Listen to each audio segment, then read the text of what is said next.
ഞാൻ അയോധ്യയിൽ രാമനെ ഇങ്ങനെ ഇരുന്നിട്ടാണ് ഞാൻ കണ്ടിട്ട് വന്നത്.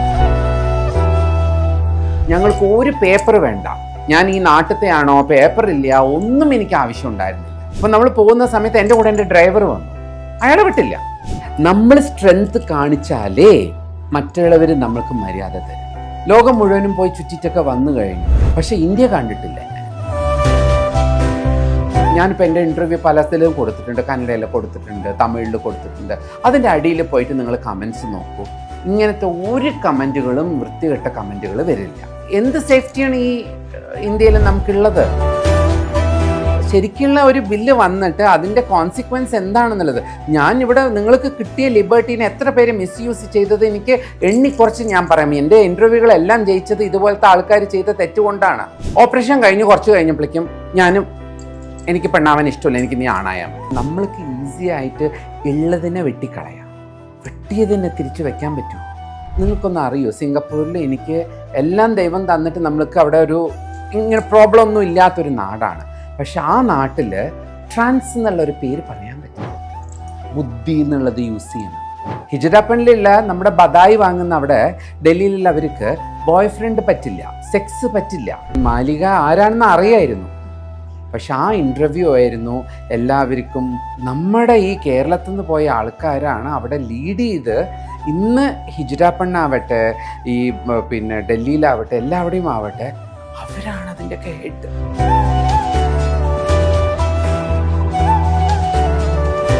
എല്ലാവർക്കും നമസ്കാരം. ഇന്ന് നമ്മോടൊപ്പം ഉള്ളത് മാലിക പണിക്കരാണ്. ചേച്ചി നമസ്കാരം. നമസ്കാരം. സുഖായിരിക്കുന്നോ? ഒരു പുതിയ ചാപ്റ്റർ തുടങ്ങാൻ ഒരു പുതിയ വിഷറി. പുതിയ ചാപ്റ്റർ എന്ന് പറഞ്ഞാൽ എല്ലാവർക്കും അത് കുറേയൊക്കെ അംഗീകരിക്കാൻ ബുദ്ധിമുട്ടുണ്ട് എന്നുള്ള രീതിയിൽ ഇപ്പൊ സോഷ്യൽ മീഡിയയിൽ അതിന് ഒരു ഹെയ്റ്റ് ക്യാമ്പയിൻ തന്നെ നടക്കുന്നുണ്ട്, സമരങ്ങൾ നടക്കുന്നുണ്ട്. ഇതിനെക്കുറിച്ച് ആക്ച്വലി എന്താ പറയാനുള്ള? പുതിയ ട്രാൻസ്ജെൻഡർ ഭേദഗതി ബില്ല് വരുന്നിരിക്കുകയാണ്. ഞാൻ ശരിക്കും പറഞ്ഞിട്ടുണ്ടെങ്കിൽ ഇതിന് ഞാൻ ഒരുപാട് സങ്കടമുണ്ട്. പലവർക്കും വേണ്ടിയിട്ട്, കുറച്ച് ആൾക്കാർക്ക് വേണ്ടിയില്ല. എന്താ പറഞ്ഞാൽ, തെറ്റ് ചെയ്താൽ നമ്മളെന്ത് പറയും? ഉപ്പ് തിന്നാൽ വെള്ളം കുടിക്കണം എന്ന് പറയും. ഇതേപോലെ തന്നെ നമ്മൾ ചെയ്യുന്ന പല തെറ്റുകൾക്കും അതിനൊരു പരിഹാരം എന്തെങ്കിലുമൊക്കെ വരും. നമ്മുടെ പുരാണത്തിൽ നിന്ന് അങ്ങനെ തന്നെയല്ലേ, ഒരു തെറ്റ് വരുന്ന സമയത്താണല്ലോ ഈ പറഞ്ഞ സാക്ഷാത് ദൈവം തന്നെ ഇവിടെ വന്നിട്ട് ഓരോരോ കാര്യങ്ങൾ അതും പറഞ്ഞിട്ട്. ഇപ്പോൾ ഞാൻ മോദിനെ ദൈവം പറയല്ല, അല്ലാണ്ട് വേറെ ആരെയും ഞാൻ അങ്ങനെ പറയല്ല. തെറ്റുകൾ ചെയ്യുന്നതിന് മുമ്പ് നമ്മൾ പറയണത് ഞാൻ ചെയ്തിട്ടില്ലല്ലോ, അപ്പോൾ എന്തിനാണ് ഞാൻ അനുഭവിക്കേണ്ടത്? പക്ഷെ അങ്ങനെയല്ല. നമ്മുടെ ഈ കമ്മ്യൂണിറ്റി 1%. പലവരും നമ്മളെ ഭയങ്കരമായിട്ട് നമ്മളെ നോക്കുന്നുണ്ട്. ഇതാരാണ്, എങ്ങനെയാണ് ഇത്? ആക്ച്വലി പറയണമെന്നുണ്ടെങ്കിൽ കേരളത്തിൻ്റെ ഉള്ളിൽ ഏറ്റവും കൂടുതൽ വെറുത്ത ഒരു കമ്മ്യൂണിറ്റി ആയിരുന്നു പണ്ട്. ഇവിടുത്തെ ആൾക്കാരെല്ലാവരും പേടിച്ച് ഓടിപ്പോവും. അവർക്ക് എന്തെങ്കിലും ഇതുപോലെയാണെന്ന് പറഞ്ഞിട്ടുണ്ടെങ്കിൽ അവരെല്ലാവരും ബോംബെക്കും അവിടെ ഇവിടെ മദ്രാസിലും അവിടെ ഇവിടെയൊക്കെ പോയിട്ട് അവിടെ ആശ്രയം തേടി അങ്ങനെയാണ് ഒളിച്ചോടി ജീവിക്കേണ്ടവർ. ഒളിച്ചോടുക എന്നല്ല, അവരവിടെ പോയി ജീവിക്കും. അവിടുന്ന് ഇന്ന് നമ്മൾക്ക് സത്യം പറയണമെന്നുണ്ടെങ്കിൽ നമ്മുടെ ഈ ബോംബെയിലും ഡൽഹിയിലും പല സ്ഥലത്തും നമ്മുടെ ഈ കേരളത്തിൽ നിന്ന് പോയ ആൾക്കാരാണ് അവിടെ ലീഡ് ചെയ്ത് ഇന്ന് ഹിജഡാപ്പണ്ണാവട്ടെ, ഈ ഡൽഹിയിലാവട്ടെ, എല്ലാവിടെയും ആവട്ടെ, അവരാണ് അതിൻ്റെയൊക്കെ ഹെഡ്. ശരിക്കും പറഞ്ഞാൽ എൻ്റെ ഏറ്റവും കൂടുതൽ ഞാൻ 98 ബോംബെയിൽ എനിക്ക് പോയി കാണേണ്ടതിൻ്റെ എനിക്ക് ഇവരുടെ സമൂഹത്തിൽ പോയി കാണേണ്ട അപ്പോൾ ഞാൻ ഒരു ഡാൻസറാണ്. എൻ്റെ ജീവിതം വന്നിട്ട് പാൻറ്റും ഷർട്ടും, സിംഗപ്പൂർ റിട്ടേൺ വിത്ത് ഷോർട്ട് ഹെയർ. സത്യം പറഞ്ഞിട്ടുണ്ടെങ്കിൽ അവർക്ക് നമ്മളെ അംഗീകരിക്കും. നമ്മൾ അങ്ങനത്തെ പോലെ അല്ല, അവർക്ക് അറിയും. എന്താ പറഞ്ഞിട്ടുണ്ടെങ്കിൽ പാമ്പിനെ അറിയും പാമ്പും കാലെന്ന് പറയുന്ന പോലെ അവർക്ക് അറിയും നമ്മൾ എങ്ങനത്തെ ആൾക്കാരാണെന്നുള്ളത്. അപ്പോൾ ആ ഒരു കമ്മ്യൂണിറ്റിനുള്ളിൽ എന്നെ ചേർക്കാൻ, ഞങ്ങൾക്കും സിംഗപ്പൂരിലാവട്ടെ മലേഷ്യയിലാവട്ടെ ഏറ്റവും കൂടുതൽ ഈ ഹിജഡാപ്പണ്ണിനെ ഫോളോ ചെയ്ത് കൊണ്ടുവന്ന ഏറ്റവും വലിയ ഒരു പേരെടുത്ത ഒരാളാണ് മഞ്ജുള അമ്മ എന്ന് പറയുന്നത്. അവർ ജനിച്ചത് നമ്മുടെ കന്യാകുമാരി അടുത്തുള്ള സ്റ്റേറ്റിലാണ് അവർ ജനിച്ചത്. അപ്പോൾ അവരും അതുപോലെ തന്നെ ഇപ്പം എൻ്റെ അമ്മയായിട്ടിരിക്കുന്ന ലക്ഷ്മി അമ്മ, അവരാണിപ്പോൾ ഡോക്ടർ ലക്ഷ്മി അമ്മ എന്ന് പറയുന്നവരാണ്. ഇപ്പോൾ ഡൽഹിയിൽ ഫുൾ ഡൽഹി, പഞ്ചാബ്, UP അങ്ങനത്തെയുള്ള എല്ലാത്തിൻ്റെയും ഏറ്റവും വലിയ ഡേറ എന്ന് പറഞ്ഞിട്ട് പണ്ട് അക്ബർ കൊടുത്ത ഒരു വീടാണത്. ആ വീടിലായിരുന്നു ഏറ്റവും കൂടുതൽ പിന്നെ ആൾക്കാർക്കൊരു പിന്നെ റൂൾസ് ആൻഡ് റെഗുലേഷൻസ് ഇന്ന് പറഞ്ഞില്ലേ. ഇപ്പോൾ അവർക്ക് എന്തുകൊണ്ടാണ് ഇതൊന്നും എഫക്റ്റ് ആയില്ല പറഞ്ഞിട്ടുണ്ടെങ്കിൽ അവർക്കെല്ലാവർക്കും ഒരു ഹിസ്റ്ററി, ലെജൻഡായിട്ട് കാര്യങ്ങൾ പണ്ട് തൊട്ടിട്ടേ അവർ ഒരു സമ്പ്രദായം ഫോളോ ചെയ്തിട്ട് വരുന്നുണ്ട്. ഇന്ന് നമ്മുടെ ഇന്ത്യയിൽ നമ്മളൊന്ന് നോക്കണമെന്നുണ്ടെങ്കിൽ ഏതൊരു പഴഞ്ഞ ഈ പിന്നെ കൾച്ചറിനെ നമ്മൾ എന്നും പരിഷ്കരിക്കുന്നില്ല. എന്തുകൊണ്ടാണ്? അത് റൂട്ടഡ് ആയിട്ടുണ്ട്, അതിനൊരു കറക്റ്റായിട്ടുണ്ട്, ഒന്നൊന്നിനും അതിനൊരു സിഗ്നിഫിക്കൻസ് ആയിട്ടുള്ള കാര്യങ്ങളുണ്ട്. അപ്പം അങ്ങനെ അവിടെ ലക്ഷ്മി അമ്മയാണ് അവിടുത്തെ എല്ലാവരിൻ്റെയും നായക്കെന്ന് പറയുന്ന ഓരോരോ ഏരിയൻ്റെ നായക്കാണ്. അവരിൻ്റെയും മേലെ റൂൾ ചെയ്യണ ഏറ്റവും ഇപ്പോൾ നമ്മൾ പറഞ്ഞ പോലെ പ്രൈം മിനിസ്റ്റർ, പ്രസിഡൻ്റ് എന്ന് പറഞ്ഞ പോലെ ഇവരാണ് അതിൻ്റെ ഹെഡ്. കേരളത്തിൽ നിന്ന് പോയ ഒരു ക്രിസ്ത്യൻ ഫാമിലി പോയവരാണ് ഇന്ന് അവിടെ ഇരുന്ന് റൂൾ ചെയ്ത് ഈ ഒരു കാര്യത്തിനൊക്കെ വേണ്ടിയിട്ട് ഇപ്പോൾ നമ്മുടെ ഈ ഒരു കഷ്ടത്തിന് അവരും പോയിട്ട് വന്നു, മുഖ്യമന്ത്രിനെ കണ്ടിട്ട് വന്നു, എല്ലാം ചെയ്തിട്ടുണ്ട്. പക്ഷെ ഞാൻ എന്താ പറഞ്ഞിട്ടുണ്ടെങ്കിൽ ഞാൻ കഴിഞ്ഞ വർഷം എൻ്റെ റിട്ടേൺ മെയിൽ വന്നു, ഞാനൊരു ഇൻ്റർവ്യൂ കൊടുത്തു. അതായിരുന്നു മാലികയ്ക്ക് ഈ പറഞ്ഞ കേരളത്തിൽ എൻ്റെ ഏറ്റവും കൂടുതൽ മാലിക ആരാണെന്ന് അറിയായിരുന്നു. പക്ഷെ ആ ഇൻ്റർവ്യൂ ആയിരുന്നു എല്ലാവർക്കും ആരായി മാലിക, എവിടുന്ന് വന്നു, ഇങ്ങനെയുള്ള പല ചോദ്യങ്ങൾക്കും അതിൽ ഞാൻ പല കാര്യങ്ങളും പറഞ്ഞിരുന്നു. ആ പറഞ്ഞ കുറേ കാര്യങ്ങൾ പലവർക്കും ഒരു എന്താ പറയുക ഐ ഓപ്പൺ ആയിരുന്നു. പല കാര്യങ്ങളും അതിൽ 1-2 കാര്യങ്ങൾ സത്യം പറഞ്ഞിട്ടുണ്ടെങ്കിൽ അത് വലിയൊരു തെറ്റല്ല. പക്ഷേ നമ്മൾക്ക് എന്താ പറയുന്നത്, ഇന്നലെ വന്ന നീ എങ്ങനെ ഇവിടെ പേരെടുക്കും? അപ്പോൾ അതുകൊണ്ട് എന്തെങ്കിലും ഒരു തെറ്റ് കണ്ടുപിടിക്കണ്ടേ? നമ്മൾ അത്ര പെർഫെക്റ്റ് ആയിട്ടുള്ളവരാരുമില്ല.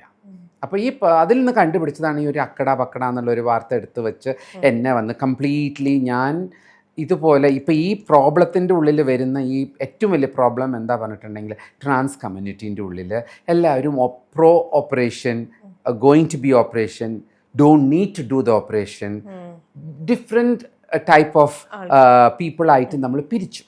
അപ്പോൾ ഈ പിരിച്ച ആൾക്കാർക്ക് എല്ലാവർക്കും 2019 കിട്ടിയിരിക്കുന്ന ആ ഒരു സ്വാതന്ത്ര്യം, ഞങ്ങളുടെ ഐഡൻറ്റിറ്റി, ഞങ്ങൾക്ക് എന്ത് വേണമെങ്കിലും എങ്ങനെ വേണമെങ്കിലും ജീവിക്കാം.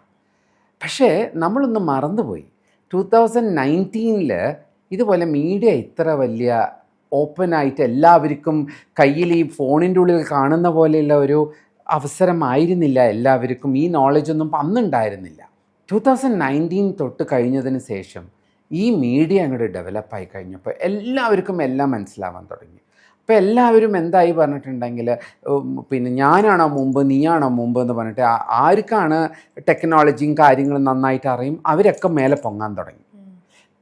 മെറിറ്റ്, നോളേജ് ഇതെല്ലാം വന്നിട്ട് ബിഹൈൻഡായി. ഇപ്പം ഞങ്ങളെപ്പോലെയുള്ളവർ, ഇപ്പം ഞാൻ ഒരു സീനിയർന്നേ പറഞ്ഞിട്ടുള്ളൂ. ഞാൻ ജനിച്ചിട്ട് ആകെ 54 വർഷം. ഞാൻ എങ്ങനെയാണ് ഫസ്റ്റ് ട്രാൻസ്ജെൻഡർ എന്ന് പറയാൻ പറ്റുക? ഇതിങ്ങനത്തെ കുറേ തെറ്റിദ്ധാരണകൾ കൊണ്ടുവന്നിട്ട് ഒരാളെ എങ്ങനെയാണ്, അപ്പം ഞാൻ പറയുകയാണെന്നുണ്ടെങ്കിൽ നമ്മുടെ കമ്മ്യൂണിറ്റിയിൽ നമ്മൾ ആദ്യം ഒരു മതപരമായിട്ടും പിന്നെ കളറായിട്ടും ജാതിയായിട്ടും ഇതൊന്നും നമ്മൾ പോകാൻ പാടില്ല. എന്താണ് നമ്മൾ നോക്കേണ്ടത്? അതേപോലെ തന്നെ ഇവിടുത്തെ ഏറ്റവും വലിയ ഇന്ത്യയിലിരിക്കുന്ന ഏറ്റവും വലിയ ഒരു ഡ്രോബാക്ക് തന്നെ പറയാം. എന്താണ്? നമ്മുടെ മന്ത്രി സമാജം, the constitution is something which they created. ഇപ്പം മലയാളം പറഞ്ഞാൽ അതിനെന്തെങ്കിലും പറയും ആൾക്കാർ. ഇത് ഈ പറഞ്ഞ പോലെ മന്ത്രികളും ഈ കാര്യങ്ങളും ഈ പറഞ്ഞ പിന്നെ കോൺസ്റ്റിറ്റ്യൂഷനും റൂൾസും ഒന്നും പണ്ട് തൊട്ടിട്ടേ ഒന്നിനും സെറ്റ് ചെയ്തിട്ടില്ല. അവിടെയാണ് തെറ്റ്. പിന്നെ ആരെന്ത് പറയുന്നോ അതിനെ വെച്ച് അവരെന്തെങ്കിലും ഈ ദിടീർ സമയം എന്ന് പറയും. പെട്ടെന്ന് വീട്ടിൽ നിന്ന് വിരുന്നുകാർ വന്നാൽ നമ്മൾ എന്ത് ചെയ്യും? എന്തെങ്കിലും കാട്ടിക്കൂട്ടി എന്തെങ്കിലും ഉണ്ടാക്കി നമ്മൾ കൊടുക്കും. ചിലപ്പോൾ അത് സക്സസ് ആവും, ചിലപ്പോൾ അത് നന്നായിട്ടുണ്ടാവില്ല. അപ്പോൾ അതുപോലെ തന്നെയാണ് നമ്മൾ ഈ പറയുന്ന പല, ഇപ്പോൾ ഇലക്ഷൻ വരുന്നുണ്ട്, എത്ര പാർട്ടികളാണ്, ഒന്നും വേണ്ട. ഇപ്പം ഞാൻ മാലിക പണിക്കർ സിംഗപ്പൂർ സിറ്റിസനാണ്. ഞാനിവിടെ OCI എന്ന് പറഞ്ഞിട്ടുള്ള എൻ്റെ ആ ഒരു വാർത്തയ്ക്ക് പലവരും എന്താ വിചാരിച്ചിരിക്കണം, മാലിക സിംഗപ്പൂർ സിറ്റിസനാണ്, മാലികയ്ക്ക് സംസാരിക്കാൻ ഇവിടെ ഒരു അധികാരമോ ഇല്ലയെന്ന്. സത്യം പറഞ്ഞിട്ടുണ്ടെങ്കിൽ ഓവർസീസ് സിറ്റിസൺ ഓഫ് ഇന്ത്യ എന്നാണ് ഞങ്ങൾക്ക് തന്നിരിക്കുന്ന പട്ടം. അതും എനിക്ക് ഈ അംഗീകാരം മാലിക എന്നുള്ള പെൺ എന്നുള്ള ഒരു OCI കാർഡിൽ എനിക്ക് പതിച്ചു തന്നത് 2011 ഈ ഇന്ത്യയിൽ ഈ ഒരു ബില്ലൊന്നും പാസ് ചെയ്യാത്തതിന് മുമ്പാണ് എനിക്ക് തന്നത് അല്ലേ. അപ്പോൾ അവരൊന്നും ഇതൊന്നും അറിയാണ്ടോ അല്ലെങ്കിൽ സിംഗപ്പൂരിനെ അവർ വിശ്വസിക്കാണ്ടോ അല്ലെങ്കിൽ അവർ ചെയ്യുന്ന കാര്യത്തിന് ഇവർ തെറ്റിദ്ധരിച്ചത് കൊണ്ടാണോ ഇനിയിപ്പോൾ അവരെനിക്ക് ഞങ്ങളുടെ അവിടെ ഒന്നും ഇങ്ങനത്തെ ഒന്നും റൂളില്ല, നിങ്ങൾക്ക് ഞാൻ തരില്ല എന്ന് അപ്പോൾ പറയായിരുന്നല്ലോ. ഈ പറഞ്ഞ പേപ്പേഴ്സും കാര്യങ്ങളും എല്ലാം ഞാൻ പ്രോപ്പറായിട്ട് കൊടുത്ത് വാങ്ങിയതാണ്. അന്ന് എനിക്ക് തന്നതാണ് എൻ്റെ OCIയിൽ മാലിക പണിക്കർ ഫീമെയിൽ എന്ന് പറഞ്ഞിട്ട്.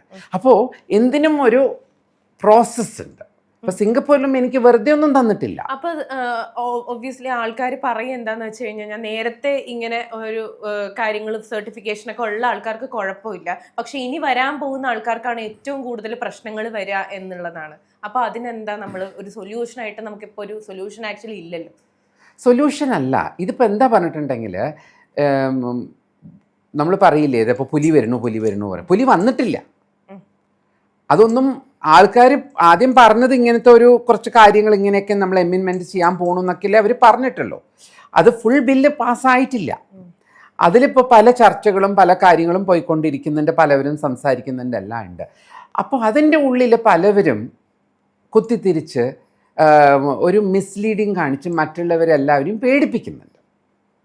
ഒരു പേടി, നമുക്ക് കിട്ടിയതെല്ലാം പോയി പോവോ, അപ്പോൾ പിന്നെ ഇതെല്ലാം ശരിക്കും ചെയ്ത ആൾക്കാർക്കെല്ലാം സക്സസ്, അപ്പോൾ ചെയ്യാത്ത ആൾക്കാർക്ക് ഇതെല്ലാം പോയിട്ടുണ്ടെങ്കിൽ അത് അവർക്കൊരു വലിയൊരു ഡിസപ്പോയിൻമെൻ്റ് അല്ലേ. ഇപ്പോൾ ചിലവരെല്ലാവരും ഒരു പകുതി വഴിയായിട്ടാണ്. ഇപ്പോൾ ട്രാൻസ്മെൻ, എനിക്ക് ഏറ്റവും കൂടുതൽ സങ്കടപ്പെടുന്നുണ്ടെങ്കിൽ ട്രാൻസ്മെന്നിനൊക്കെ വേണ്ടിയിട്ട് ഒന്നും ഇവർ ഒരു ബില്ലിൽ പാസ്സാക്കിയിട്ടില്ല. അത് ആക്ച്വലി പറയണമെങ്കിൽ ഭയങ്കര സങ്കടമാണ്. അപ്പോൾ അവർ പോകുന്ന പ്രോസസ്സ് ഞങ്ങളെക്കാട്ടിയും ഏറ്റവും കൂടുതൽ ഡിഫിക്കൽട്ട് പ്രോസസ്സാണ്.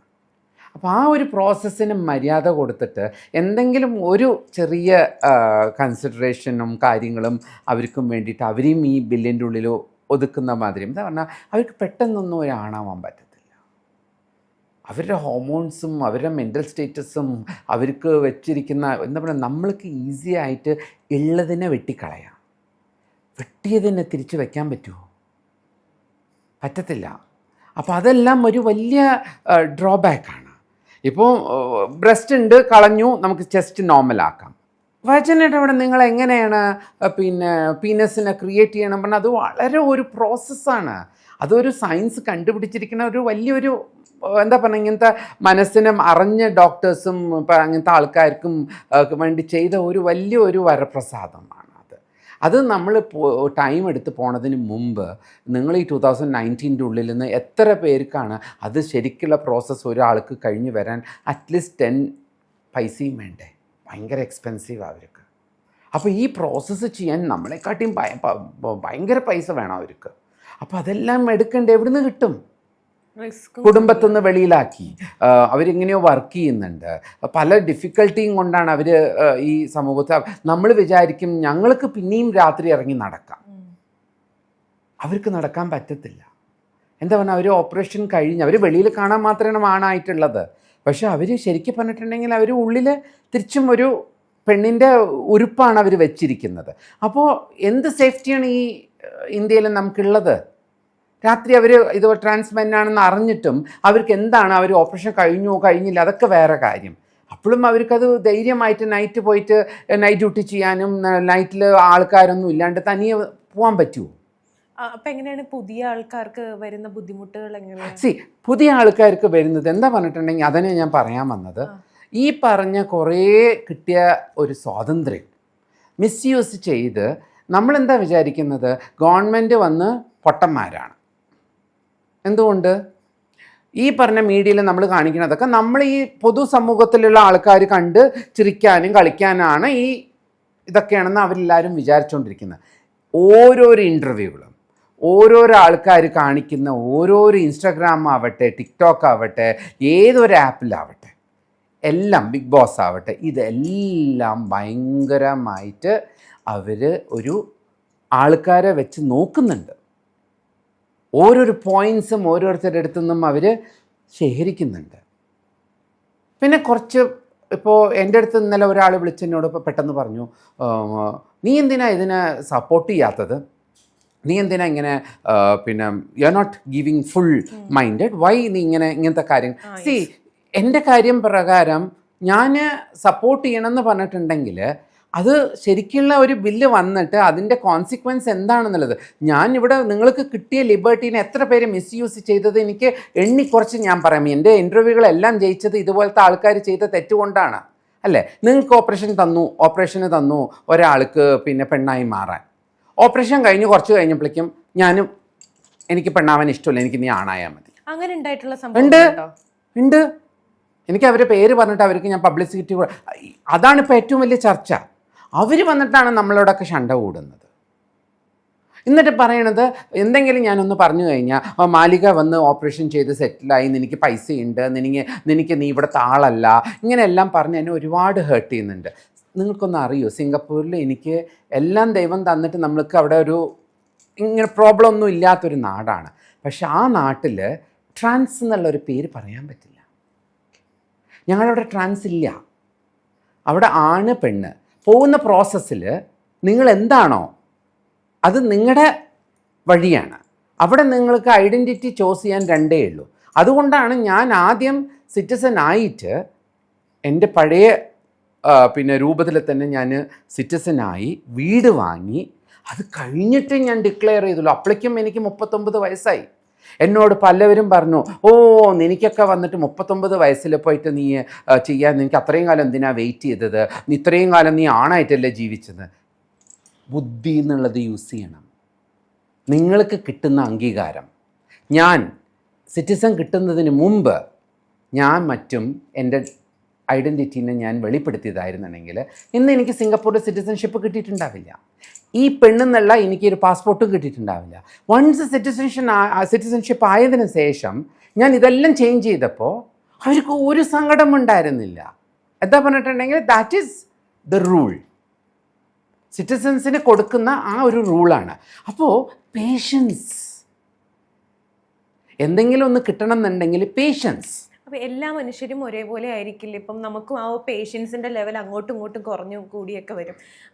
അപ്പം ഈ ഒരു സർജറി പേടിച്ചിട്ടായിരിക്കുമോ ആളുകൾ അതിനകത്തുനിന്ന് പിന്മാറുന്നത്? പിന്നെ എന്തിനാണ് അവർ ആ ഒരു കാര്യത്തിനായിട്ട് മുന്നിട്ട് ഇറങ്ങുന്നത്? എന്തിനാണ്? ഉണ്ട്, ഞാൻ പേടിച്ചിട്ട് പലവർക്കും അത് വേണ്ട എന്ന് പറഞ്ഞാൽ പലവരും ഈ ഒരു ഓപ്പറേഷനും കാര്യങ്ങളെല്ലാം വന്നിട്ട് ഈ നാട്ടിൽ പുതിയതാണ്. അപ്പോൾ പലവരിൻ്റെയും ബാഡ് എക്സ്പീരിയൻസ്, നല്ല പിന്നെ എഫിഷ്യൻറ്റ് ഡോക്ടേഴ്സ് ഇനിയും ഇവിടെ വന്നിട്ട് ഇരിക്കുന്നേ ഉള്ളൂ. ഈ ഒരു കാലഘട്ടത്തിൻ്റെ ഉള്ളിൽ അപ്പോൾ ചെയ്യാൻ വല്ല ജോലി ഉണ്ടെങ്കിലല്ലേ അതിനെക്കുറിച്ച് പഠിക്കണ്ടോ? ഇത്ര കാലം ഈ ഒരു ഓപ്പറേഷനെ കുറിച്ചിട്ടോ ഇതൊന്നും പഠിക്കേണ്ട ആവശ്യം ഉണ്ടായിരുന്നില്ല. ഇപ്പോൾ ഗൈനക്കോളജിസ്റ്റ് ഉണ്ട്, അവർ സിസേറിയനെ കുറിച്ചിട്ടൊക്കെ അറിയും, അതൊക്കെ പണ്ട് തൊട്ടിട്ടേ ചെയ്തുകൊണ്ട് വന്നിട്ടുണ്ട്. പക്ഷേ ഈ പറഞ്ഞ ഓപ്പറേഷൻ ഈ പറഞ്ഞ 2013 ശേഷം അതിന് ശേഷമൊക്കെ തന്നെയല്ലേ വന്നിട്ടുള്ളൂ. അപ്പോൾ ഈ ഒരു കാലഘട്ടത്തിൻ്റെ ഉള്ളിൽ പണ്ടെങ്ങനെ ഇതൊക്കെ നടന്നിട്ടുണ്ടെന്ന് പറഞ്ഞിട്ടുണ്ടെങ്കിൽ അതിൻ്റെ സിസ്റ്റം വേറെയാണ്. ഇങ്ങനത്തെ ഒരു വെർജനെ ക്രിയേറ്റ് ചെയ്യാനോ അല്ലെങ്കിൽ നമ്മളൊരു സമൂഹത്തിൽ മറ്റുള്ളവർക്ക് തുല്യമായിട്ട് ജീവിക്കാനുള്ള ആ സ്വാതന്ത്ര്യം അന്നുണ്ടായിരുന്നില്ല. നമ്മൾ പോവുക, ആ കമ്മ്യൂണിറ്റീൻ്റെ കൂടെ ജീവിക്കുക, ആ കൾച്ചർ പഠിക്കുക, ജീവിതം മുഴുവനും അവിടെ തന്നെ ചെയ്ത് അവിടെ തന്നെ. ഇപ്പം ഞാൻ തന്നെ ഈ കൾച്ചറൊന്നും പഠിക്കാണ്ട് ഞാൻ ഈ ഗ്രൂപ്പിൽ പോയിട്ട് ഞാനിപ്പോൾ ഇന്ന് പോയിട്ട് വന്നു, ഇപ്പോൾ ഡൽഹിയിലും അവിടെ ഇവിടെയൊക്കെ പോയിട്ട് വരുമ്പോൾ ഞാൻ സത്യം പറഞ്ഞിട്ടുണ്ടെങ്കിൽ ഐ എം ലോസ്റ്റ്. എനിക്ക് അവരുടെ കൂടെ നിൽക്കാൻ പറ്റുന്നില്ല. എന്താ പറഞ്ഞാൽ അവർ പറയുന്ന ഭാഷ, അവർ ചെയ്യുന്ന കുറേ റൂൾസ് ആൻഡ് റെഗുലേഷൻസ് എന്തൊക്കെയുണ്ടറിയോ? അവിടെയുള്ള ആൾക്കാർക്ക് ബോയ് ഫ്രണ്ട് വെക്കാൻ പറ്റില്ല. ഹിജഡപ്പണിലുള്ള നമ്മുടെ ബദായി വാങ്ങുന്ന അവിടെ ഡൽഹിയിലുള്ളവർക്ക് ബോയ് ഫ്രണ്ട് പറ്റില്ല, സെക്സ് പറ്റില്ല. അവർ ഒരു ഡേറയുടെ ഉള്ളിൽ രാവിലെ പിന്നെ 7 മണിക്ക് ശേഷം വെളിയിൽ പോകാൻ പറ്റുള്ളൂ, രാത്രി 7 മണീൻ്റെ ഉള്ളിൽ നിങ്ങൾ വീട്ടിൻ്റെ ഉള്ളിൽ വരണം. ഇതൊക്കെയാണ് അവിടെ റൂള്. എന്തിനാണ് 7 മണിക്ക് ശേഷം എന്തുകൊണ്ട് പോകണ്ടെന്ന് പറയണത്? അപ്പോൾ അവിടെ ഇതുപോലെ നിങ്ങൾക്ക് ഒരു അഫെയർ ഉണ്ട് എന്ന് അറിഞ്ഞു കഴിഞ്ഞാൽ അപ്പം തന്നെ നിങ്ങളെ അവിടുന്ന് കമ്മ്യൂണിറ്റിയിൽ നിന്ന് മാറ്റും. അപ്പോൾ ഇത്രയും റൂൾസും റെഗുലേഷൻസ് ഒന്നൊന്നിന് ഇരിക്കുമ്പോൾ അവരത് പേടിച്ചിട്ട് തന്നെയല്ലേ അവർ കറക്റ്റായിട്ടുള്ള കാര്യങ്ങൾ നോക്കാൻ അതിൻ്റെ മേലെയുള്ള ആൾക്കാർ ഉണ്ടാവും. 1-2 ലീഡേഴ്സ്. എല്ലാ ലീഡേഴ്സും പെർഫെക്റ്റ് ആവില്ല. അപ്പൊ ഇവിടെ ഇങ്ങനെ കുറെ കാര്യങ്ങൾ വരുന്നത് കൊണ്ടും ഇങ്ങനെ കൺട്രോൾ ചെയ്യുന്നത് കൊണ്ടും കുഴപ്പമില്ല എന്നുള്ളതാണോ ചേച്ചി പറയണേ? എവിടെ? നമ്മുടെ നാട്ടിൽ ഇങ്ങനത്തെ ഒരു ബില്ല് പാസ്സായി കഴിഞ്ഞാൽ അതിന് പ്രശ്നമില്ല എന്നുള്ളതാണോ പറയുന്നത്? പ്രശ്നമുണ്ട്. എന്താ പറഞ്ഞിട്ടുണ്ടെങ്കിൽ ഇവിടെ വന്നിട്ട് നമുക്ക് ഫുൾ സ്വാതന്ത്ര്യം തന്നു. ഇവിടെ ആരുമില്ല ആരെയും നിങ്ങൾ എന്താണ് എന്ന് പറയാൻ, നിങ്ങൾ ചെയ്തത് തെറ്റാണ് ശരിയാണെന്ന് പറയാനുള്ള സ്വാതന്ത്ര്യം ഇവിടെ ആർക്കും, അങ്ങനത്തെ ഉള്ള ഒരു ലീഡർഷിപ്പ് ആർക്കും കൊടുത്തിട്ടില്ല. അതിവർ വേണ്ടാന്ന് പറഞ്ഞു. കേരളത്തിൽ മാത്രം അതില്ല. എന്താ പറഞ്ഞിട്ടുണ്ടെങ്കിൽ അതിനെ കൊണ്ട് എന്താ പറഞ്ഞാൽ നമ്മളെപ്പോഴും മറ്റ് സ്റ്റേറ്റ്സിനെ കാട്ടിയും കുറച്ച് ഡിഫറെൻ്റ് ആണ് അല്ലേ? അപ്പോൾ പക്ഷെ എന്താ പറഞ്ഞിട്ടുണ്ടെങ്കിൽ നമ്മളെല്ലാവർക്കും ഒരു അഹങ്കാരമുണ്ട്. നമുക്കെല്ലാം അറിയും, നമ്മളെക്കാണ് എല്ലാത്തിനും പെർഫെക്റ്റ്. അപ്പോൾ ഈ പറഞ്ഞ ഒരു അഹങ്കാരത്തിൻ്റെ ഉള്ളിലാണ് എല്ലാവരും പല പല തെറ്റുകളും ചെയ്യുന്നുണ്ട്. അതിനാരും പറയുന്നുണ്ട് ഇത് ചെയ്യുന്നത് തെറ്റാണ് അതാണെന്നൊക്കെ പറയുന്നുണ്ട്. പക്ഷെ അതിനൊരു ഫേം ഡിസിഷൻ എടുക്കുന്നില്ല. ഒരാളിത് തെറ്റിപ്പോൾ ഇതേ വന്നിട്ട് ഇതേ തെറ്റുകൾ തന്നെ ഈ പറഞ്ഞ പോലെ ജാസ്തി ആവട്ടെ, പിന്നെ ആണ് പെണ്ണായി പെണ്ണ് പെണ്ണായി, ഇങ്ങനത്തെ കുറേ ആൾക്കാരൊക്കെ ഉണ്ടല്ലോ. പിന്നെ വേണ്ടാത്തരം പറഞ്ഞ് വിളിച്ചു പറയണത്, പിന്നെ സെക്സിനെ കുറിച്ചിട്ട് പല ഇൻ്റർവ്യൂകളും പലതും വിധമായിട്ട് വരുന്നുണ്ട്. ഇതെല്ലാം വന്നിട്ട് ആൾക്കാർ കാണുന്നുണ്ട്. അതുകൊണ്ടല്ലേ ഈ ആൾക്കാരുടെ മുന്നിൽ ഈ ഇപ്പം ട്രാൻസ്ജെൻഡർ ആ ഒരു കമ്മ്യൂണിറ്റീനെ സെക്സുമായിട്ട് ബന്ധപ്പെടുത്തി മാത്രം സംസാരിക്കുന്നത്? അത് കേരളത്തിലല്ലേ? ഇപ്പൊ ഞാൻ തന്നെ ഇപ്പൊ ഞാൻ അയോധ്യ പോയിട്ട് വന്നു, വാരണാസി പോയിട്ട് വന്നു. എനിക്ക് അവിടെ നമ്മൾക്ക് തന്നിരിക്കുന്ന അംഗീകാരം എന്താ അറിയോ? VIP. ഞാൻ അയോധ്യയിൽ രാമനെ ഇങ്ങനെ ഇരുന്നിട്ടാണ് ഞാൻ കണ്ടിട്ട് വന്നത്. ഞാൻ അവിടെ നിന്ന് അതും എനിക്ക് പോകുന്ന സമയത്ത് ഞങ്ങൾക്ക് ഒരു പേപ്പർ വേണ്ട. ഞാൻ ഈ നാട്ടിലത്തെ ആണോ പേപ്പറില്ല ഒന്നും എനിക്ക് ആവശ്യം ഉണ്ടായിരുന്നില്ല. വെറും നമ്മൾ പ്രസൻറ്റ് ചെയ്യുന്ന വിധം, നമ്മൾ എങ്ങനെയാണ് ഡിഗ്നിഫൈഡ് ആയിട്ട് പോകണം. അവർ പോലീസുമാരൊക്കെ ഓരോരോ ഇതിലും പോലീസുകാരിരിക്കുന്നുണ്ട് ചെക്ക് ചെയ്യാൻ. അപ്പോൾ നമ്മൾ പോകുന്ന സമയത്ത് എൻ്റെ കൂടെ എൻ്റെ ഡ്രൈവർ വന്നു, അയാളെ വിട്ടില്ല. പക്ഷേ എനിക്ക് പോകാനുള്ള സ്വാതന്ത്ര്യം completely within half an hour. കുറേ ദൂരം നടക്കണം കേട്ടോ. പക്ഷെ ആ ഒരു ഹാഫ് ആൻ അവർ ഞാൻ പോയിട്ട് വന്നത് ഇങ്ങനെ കഴിഞ്ഞു. കാശി വിശ്വനാഥനെ ഞാൻ മതപരമായിട്ട് പറയല്ല, കാശി വിശ്വനാഥൻ്റെ അവിടേക്ക് VVIPൻ്റെ അവിടെ പോയിട്ട് എനിക്ക് തൊട്ടിട്ട് വരാൻ പറ്റി. ഇതെല്ലാവർക്കും കിട്ടുന്ന ഭാഗ്യമാണോ? എൻ്റെ അടുത്ത് ചോദിച്ചു നിങ്ങൾ, എന്നിട്ട് ഒരാൾ ഇതെല്ലാം പറഞ്ഞു കഴിഞ്ഞപ്പോൾ എന്നെ പറഞ്ഞു നിങ്ങൾ BJP ആണ്, നിങ്ങൾ BJPനെ സപ്പോർട്ട് ചെയ്യുന്നതുകൊണ്ടാണ് നിങ്ങൾ ഇതിനെക്കുറിച്ചിട്ടൊന്നും എതിര് പറയാത്തതെന്ന്. ഞാൻ എൻ്റെ മെസ്സേജിൽ ആദ്യം ഞാൻ പറഞ്ഞു, ആദ്യം നിങ്ങളെല്ലാവരും ഒരു കമ്മ്യൂണിറ്റിയാവും. നമ്മൾ സ്ട്രെങ്ത് കാണിച്ചാലേ നമ്മൾക്ക് മറ്റുള്ളവർ നമ്മൾക്ക് മര്യാദ തരുള്ളൂ. നമ്മളെല്ലാവരും ഇങ്ങനെ പൊട്ടിത്തെറിച്ച പോലെയാണ് നമ്മളെല്ലാവരും ഉള്ളത്. ഒരാളെ എങ്ങനെയാണ് കാല് പിടിച്ച് താഴ്ത്തിടുക, ആരെങ്കിലും എന്ന് പറഞ്ഞിട്ടുണ്ടെങ്കിൽ അവരെ കുറേ ചീത്ത പറയാനും മറ്റുള്ളവർ നമ്മുടെ ഉള്ളിൽ തന്നെ തൂ തൂ തൂ തൂ എന്നാണ് എല്ലാവരും ചെയ്യുന്നത്. അപ്പോൾ എന്നെ തന്നെ എത്ര തൂവായി.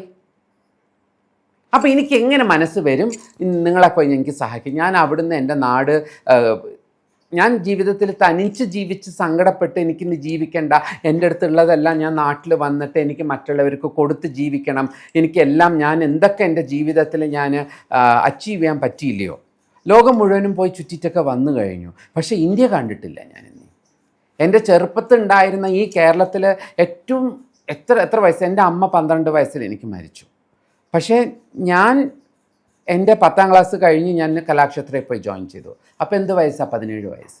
17 വയസ്സിൽ ഞാൻ ഈ നാട് വിട്ട് പോയതാണ്. അതും അതിന് മുമ്പും ഞാനിവിടെ ഉണ്ടായിരുന്നില്ല. കുറച്ചു കാലം ഞാൻ കേരളത്തിൽ ജീവിച്ചിട്ടുള്ളൂ. പക്ഷേ കേരളത്തിലേക്ക് ഞാൻ തിരിച്ച് വരാൻ, ഞങ്ങൾ കലാക്ഷേത്രം കഴിഞ്ഞപ്പോൾ എനിക്കിവിടെ വരാൻ ഞങ്ങൾ ആരും വരില്ല. എന്താ പറഞ്ഞിട്ട് കേരളത്തിൻ്റെ ഉള്ളിൽ അത്ര ഈസി അല്ല. മറ്റുള്ള എല്ലാ നാട്ടിലും ഞാനിപ്പോൾ എൻ്റെ ഇൻ്റർവ്യൂ പല സ്ഥലവും കൊടുത്തിട്ടുണ്ട്, കന്നഡയിൽ കൊടുത്തിട്ടുണ്ട്, തമിഴിൽ കൊടുത്തിട്ടുണ്ട്. അതിൻ്റെ അടിയിൽ പോയിട്ട് നിങ്ങൾ കമൻസ് നോക്കൂ, ഇങ്ങനത്തെ ഒരു കമൻറ്റുകളും വൃത്തികെട്ട കമൻറ്റുകൾ വരില്ല. പക്ഷേ ഇവിടെ അങ്ങനെയല്ല. എന്ത് ചെയ്താലും അവർക്ക് വൃത്തികേട് പറയാൻ മാത്രം ഒരു പർട്ടിക്കുലർലി നിങ്ങൾ നന്നായി ചെയ്യണമെങ്കിൽ അവരെന്തെങ്കിലും ഒന്ന് പറയണം. ഇത് ഇവിടുത്തെ ഒരു കൾച്ചറായി മാറി.